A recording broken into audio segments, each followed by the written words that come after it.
जी हाथ ने एक बार फिर ऑफर की बात की है। कांग्रेस विधायक दल के नेता अजीत शर्मा ने एक बार फिर से नीतीश कुमार को महागठबंधन में आने का न्योता दिया है और साथ ही उन्होंने कहा कि नीतीश जी बीजेपी के दबाव में काम कर रहे हैं।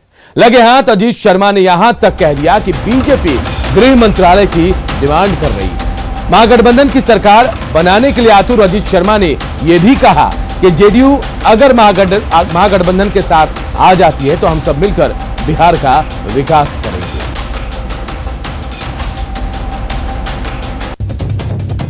तो देखिए, एक बार फिर कांग्रेस ने जेडीयू को ऑफर दिया और कांग्रेस विधायक दल के नेता अजीत शर्मा ने नीतीश कुमार को कहा है कि वो गठबंधन में आ जाए, महागठबंधन में आ जाए और यहां तक कह दिया है कि बीजेपी के दबाव में नीतीश कुमार काम कर रहे हैं। बीजेपी ने गृह मंत्रालय की डिमांड कर दी है और यह भी कहा अजीत शर्मा ने कि अगर नीतीश कुमार उनके साथ आ जाते हैं तो फिर बिहार का मिलकर विकास किया जाएगा। क्या कुछ अजीत शर्मा ने ऑफर दिया है, ये सुनिए। दबाव में आने की जरूरत नहीं है। निश्चित तौर पर मुझे लगता है कि जो मंत्रिमंडल का जो विस्तार में गृह मंत्रालय जैसा सुनने में आ रहा है कि भारतीय जनता पार्टी मांग रही है, अगर बीजेपी में दबाव अधिक महसूस हो रहा है, आइए महागठबंधन के साथ और मिलजुल के हम लोग बिहार का विकास और अपराध रोकने का काम करेंगे। तो देखिए, अजीत शर्मा ने यही ऑफर दिया है नीतीश कुमार को, जेडीयू को, और कहा कि आप बीजेपी का साथ छोड़कर महागठबंधन में आ जाए। विधायक दल के नेता हैं कांग्रेस विधायक दल के अजीत शर्मा और यह ऑफर उनकी तरफ से दिया गया है। महागठबंधन में आने का ऑफर नीतीश कुमार को दिया गया और कई बार पहले भी ऐसे ऑफर नीतीश कुमार को महागठबंधन की तरफ से दिए जा रहे हैं। अपराध के नाम पर कहा यह जा रहा है कि अपनी सियासत साधने की कोशिश में है कांग्रेस और ये अजीत शर्मा ने ताजा बयान दिया है। कहा कि नीतीश कुमार जो है बीजेपी के दबाव में काम कर रहे हैं। बीजेपी अब जो उनके हिस्से में गृह मंत्रालय है वो मांग रही है, अपने हिस्से में बीजेपी मांग रही है। और नीतीश कुमार को लेकर अजीत शर्मा ने कहा कि अगर नीतीश कुमार साथ आ जाते हैं तो फिर मिलजुल कर महागठबंधन में वो लोग प्रदेश का विकास करेंगे। और देखिए, कांग्रेस के ऑफर पर सियासत भी तेज हो गई है। अजीत शर्मा के ऑफर पर एनडीए ने पलटवार किया। जी एनडीए का पलटवार भी सामने आ गया है। कांग्रेस नेता अजीत शर्मा पर सियासी हमला किया। एनडीए के नेताओं ने अपनी राजनीति बचाने के लिए बयानबाजी कर रहे हैं। अजीत शर्मा, बीजेपी ने यह बड़ा बयान दिया है। वहीं नीतीश कुमार के काम को सभी जानते हैं, जेडीयू का कहना है, और जेडीयू ये भी कह रही है कि नीतीश कभी दबाव में काम नहीं करते हैं। तो देखिए, नीतीश कुमार को जो ऑफर मिला उसके बाद अब एनडीए की तरफ से अजीत शर्मा पर पलटवार हुआ है। अभी कांग्रेस पार्टी जो गांधी के आदर्शों पर चलने का दावा करती है वह राजनीति में संपत्ति सृजन और राजनीति में अपराध सृजन वाले के साथ गठबंधन करे, भ्रष्टाचारी जो 420 का आरोपी हो उसके सामने दंडवत हो। और माननीय नीतीश कुमार जी की कार्यशैली कौन नहीं जानता है। कांग्रेस पार्टी को एहसास नहीं है कि महागठबंधन जो हमने बनाया था उसमें बड़े घटक दल के रूप में जो दल थे वह भ्रष्टाचार और अपराध के मामले में जब आरोपित हुए तो राजनीतिक पेविलियन का रास्ता अपनाया। तो आपके लिए मानक हो सकता है कि गांधी के आदर्शों को अगर पहुंचाना है तो वह भ्रष्टाचारी और अपराध जगत के सुरमाओं के सामने दंडवत होकर के, ये आपकी सोच, आपको मुबारक। तो अपना पार्टी को बचाने के लिए इस तरह का आरोप और इस तरह की बातें उठाते हैं ताकि उनकी पार्टी बची रहे। मेरा तो ये मानना है कि ना हमारे यहाँ कोई दबाव है और ना हमारे यहाँ कोई आपस में तनाव है। ये तनाव और दबाव उनके ऊपर है, क्योंकि वो विधायक दल के नेता बन गए हैं और उन्हीं के दल में, उनके विधायक दल में भी उन पर विरोध है। तो दबाव भी उन्हीं पर है और तनाव भी उन पर है। तो ये दबाव और तनाव का खेल वो हमारे ऊपर न खेले। हम लोग बहुत स्वतंत्र होकर काम कर रहे हैं। और हमारे सहयोगी शैलेंद्र इसी खबर पर सीधे हमारे साथ जुड़ गए हैं। शैलेंद्र का रुख करेंगे।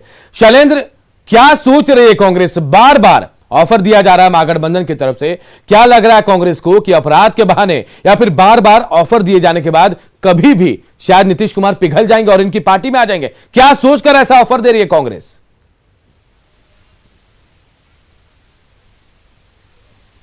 देखिए, ये ऑफर लगातार दिया जा रहा है। खरमास के पहले भी इस तरीके की बयानबाजी हुई थी, लेकिन फिलहाल जो बिहार की सियासत है वो यह देखकर कहा जा सकता है कि इन ऑफरों का कोई फायदा नहीं होने वाला है। हालांकि कांग्रेस के नेता हों या आरजेडी के नेता हों, लगातार नीतीश कुमार को ऑफर जरूर दे रहे हैं।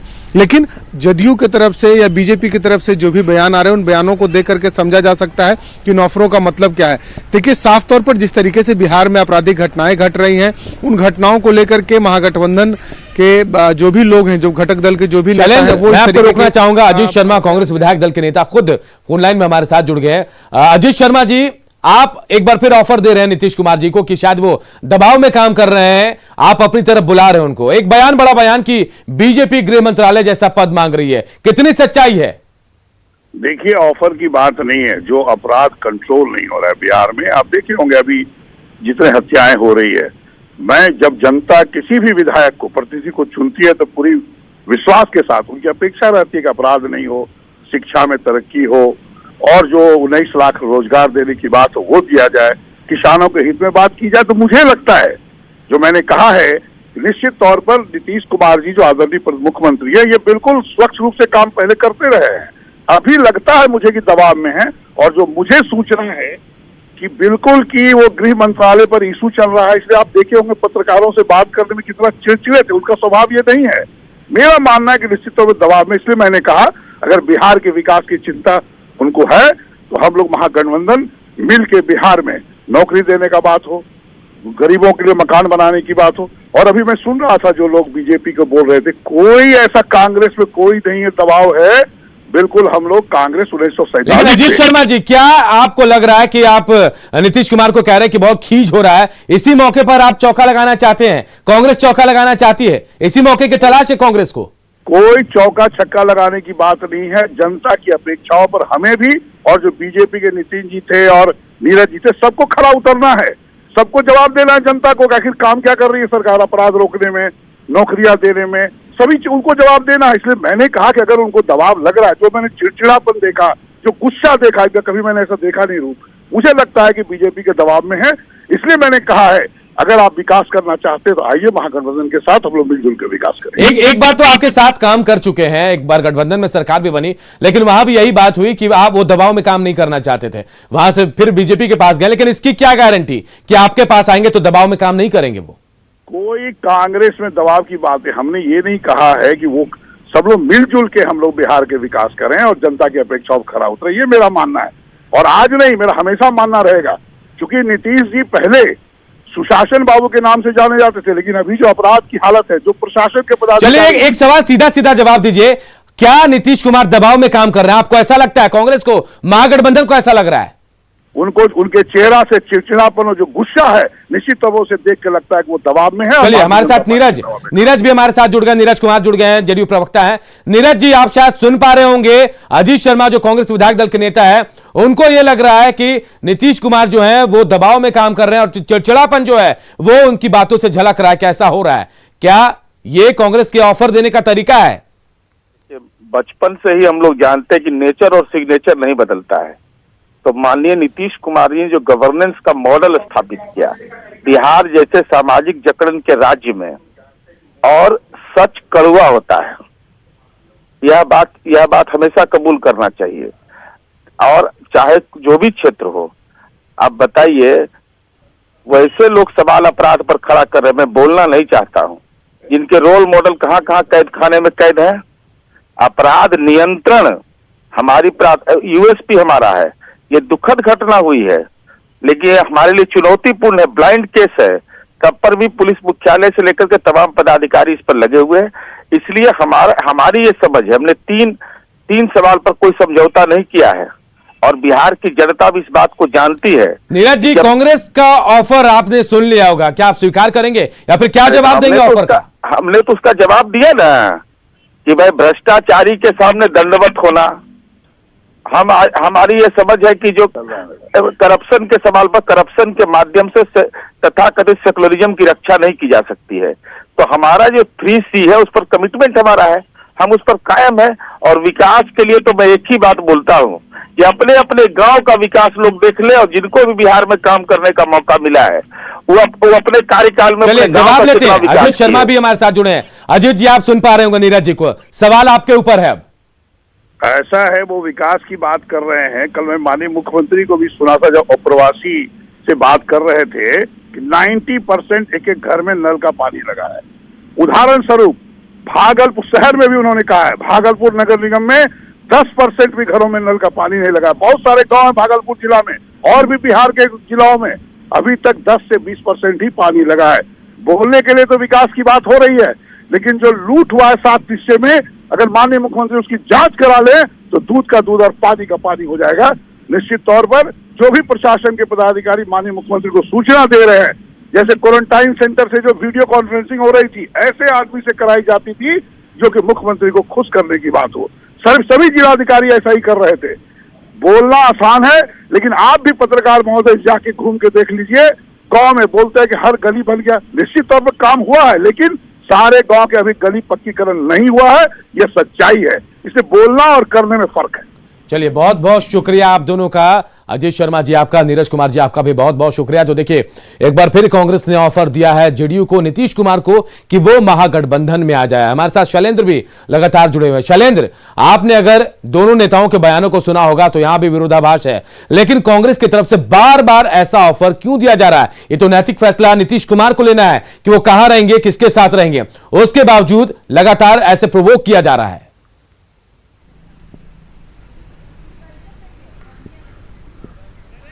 बिल्कुल, देखिए ये कहीं न कहीं जिस तरीके से जो बयानबाजी हो रही है, सिर्फ और सिर्फ निशाना साधने भर ही इसका मतलब है, या फिर दूसरी ओर कह लें तो इन बयानों में चर्चा में आने के अलावा बहुत कुछ दम नहीं दिखाई दे रहा है। क्योंकि जिस तरीके से बिहार में सियासत हो रही है, उस सियासत को देख करके कांग्रेस के नेता हों या आरजेडी के नेता हों, इस तरीके का बयान दे रहे हैं। हालांकि आपको याद होगा, तेजस्वी यादव ने कुछ दिन पहले ही जब वो दिल्ली से पटना आए थे नए साल के मौके पर, उस वक्त ही उन्होंने साफ कर दिया था कि नीतीश कुमार के साथ जाने का सवाल ही नहीं उठता। तो ऐसे परिस्थिति में कांग्रेस पार्टी के जो नेता बयान दे रहे हैं या आरजेडी के जो नेता बयान दे रहे हैं, ये सवाल ये भी उठता है कि क्या उन्होंने तेजस्वी यादव से इस बाबत बात की है या नहीं की है, या फिर जब वो बयान दे रहे हैं तो इस बयान में सच्चाई कितनी और इस बयान के पीछे क्या कोई मकसद है, या फिर यूं ही यह बयान है सिर्फ इसलिए कि एक बयान दे करके हम चर्चा में बने रहे। लेकिन जिस तरीके से विधायक दल के नेता जो बयान दे रहे हैं, उससे कहीं न कहीं सियासत जरूर बिहार की तेज हो गई है। क्योंकि आरजेडी की तरफ से भी आपने देखा होगा कि बयान आया था कि कई जो जदयू के विधायक हैं वो हमारे संपर्क में हैं, और अजीत शर्मा लगातार इन बातों को कह रहे हैं कि नीतीश कुमार को महागठबंधन। चलिए, इन दावों में कितना दम है, इन दावों में कितना दम है, ये तो आने वाला वक्त बताएगा। लेकिन इन बयानबाजी के बाद, इस ऑफर के बाद बिहार की सियासत भी और गर्माएगी। फिलहाल बहुत बहुत शुक्रिया शैलेंद्र, इस तमाम जानकारी के लिए आपका।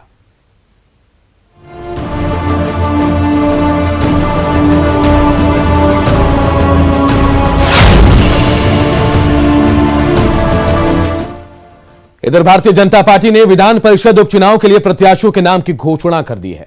सैयद शहनवाज हुसैन को बीजेपी ने बिहार विधान परिषद के लिए उम्मीदवार बना दिया है। बीजेपी की ओर से विधान परिषद उपचुनाव के लिए लिस्ट भी जारी कर दी गई है। बिहार में विधान परिषद की 2 सीटों के लिए उपचुनाव होना है। इनमें से एक सीट पर शहनवाज हुसैन को उम्मीदवार बनाया गया है। दरअसल राज्य के पूर्व डिप्टी सीएम सुशील मोदी और विनोद नारायण झा के इस्तीफे के बाद बिहार विधान परिषद की 2 सीटें खाली हो गई है। सुशील मोदी अब राज्यसभा जा चुके हैं, तो वहीं पिछले साल हुए चुनाव में जीत हासिल करने के बाद विनोद नारायण झा विधायक बनकर विधानसभा पहुंच चुके हैं। 2 सीटों के लिए 28 जनवरी को मतदान होगा और उसी दिन नतीजे भी घोषित कर दिए जाएंगे। तो बीजेपी ने शहनवाज हुसैन को एमएलसी का उम्मीदवार बनाकर बिहार के सियासत में हलचल तेज कर दी है। सत्ताधारी दल के साथ साथ विरोधी भी इस कदम को समझने की कोशिश कर रहे हैं। कांग्रेस ने चुटकी लेते हुए शहनवाज हुसैन का कद छोटा करने का आरोप लगाया, तो जेडीयू उसे मुस्लिमों के लिए अच्छा मैसेज मानती है। आरजेडी मामले को बीजेपी का आंतरिक मामला बता रही है। 14-15 महीने के कार्यकाल के लिए आप शहनवाज हुसैन को मौका दे रहे हैं और 3.5 साल बचा है, उसके लिए आप सानी जी को अपना सीट दे रहे हैं। तो यह कुछ समझ में नहीं आया, और इस तरह के फैसलों से थोड़े आप अल्पसंख्यकों के बीच में किसी को ले जा सकते हैं। शहनवाज हुसैन को कोई बड़ी जिम्मेदारी देनी चाहिए थी, तो कुछ बात समझ में आती। ये कहीं न कहीं शहनवाज हुसैन के कद और प्रतिष्ठा के अनुरूप यह फैसला नहीं है। ये बीजेपी का अच्छा कदम है, एक अच्छा फैसला है, और बीजेपी की सियासत पे क्या असर पड़ेगा मुझे इसका पता नहीं, लेकिन एनडीए के पार्ट होने की वजह से पिछले विधानसभा चुनाव में नीतीश कुमार के नेतृत्व में चूंकि इलेक्शन लड़ा जा रहा था, उनकी क़यादत में इलेक्शन लड़ा जा रहा था, तो मुसलमानों की एक बड़ी तादाद ने बीजेपी को वोट दिया था। नीतीश कुमार को वजीर आला बनाने के लिए वोट दिया था और शाहनवाज हुसैन साहब को उम्मीदवार बना करके बीजेपी ने अच्छा कदम उठाया है। भारतीय जनता पार्टी ने पूर्व केंद्रीय मंत्री शाहनवाज हुसैन जी को बिहार विधान परिषद के लिए नामित किया है। ये तो भारतीय जनता पार्टी का आंतरिक मामला है, किनको वो नामित करेंगे नहीं करेंगे, पर हम इतना जरूर कर सकते हैं कि शाहनवाज हुसैन जी जो भारत सरकार के मंत्री रहे और एक अपनी पहचान उन्होंने केंद्रीय राजनीति में छोड़ी थी। और सियासत से जुड़ी एक बड़ी खबर इस वक्त आ रही है। बिहार विधान परिषद चुनाव में वीआईपी की तरफ से नॉमिनेशन नहीं होगा। 2 सीटों पर होने वाले चुनाव में नॉमिनेशन नहीं होगा। मुकेश सहनी अपना नॉमिनेशन नहीं करेंगे। बड़ी खबर हम आपको बता रहे हैं, मुकेश सहनी नॉमिनेशन नहीं करेंगे बिहार विधान परिषद चुनाव में वीआईपी की तरफ से। और 4 साल वाले कार्यकाल की सीट नहीं चाहते हैं मुकेश सहनी। 6 साल कार्यकाल वाली सीट चाहते हैं मुकेश सहनी। पार्टी के राष्ट्रीय उपाध्यक्ष राजीव मिश्रा ने ये जानकारी दी है। तो बड़ी खबर सियासत से जुड़ी हुई, बिहार की सियासत से 2 सीटों पर होने वाले चुनाव में नॉमिनेशन वीआईपी की तरफ से नहीं होगा, क्योंकि मुकेश सहनी अपना नॉमिनेशन नहीं करेंगे।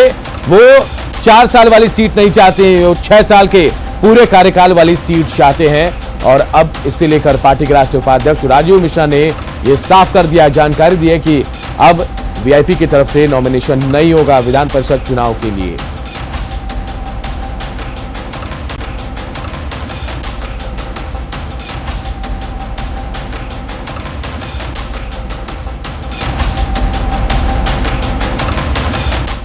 और इस बुलेटिन में इतना ही, लेकिन खबरें लगातार जारी है। देखते रहिए News 18।